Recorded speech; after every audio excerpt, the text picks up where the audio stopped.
একজন জাহান্নামীকে কিয়ামতের মাঠে দাঁড় করানো হবে। ভাষাটা কি?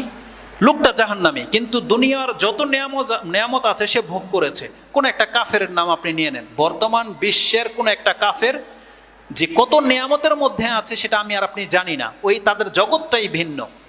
একটা শুধু আমি আপনাকে একটা এক্সাম্পল দিতে পারি। কেমন? আমি শুনেছি অনেকদিন আগে সৌদি আরবে কোন একটা ফ্যাক্টরির মালিকের ছেলের কথা শুনলাম, ও নাকি সকালের নাস্তা করে, সেই নাস্তাটা আসে ফ্রান্স থেকে ডিএইচএলের মাধ্যমে।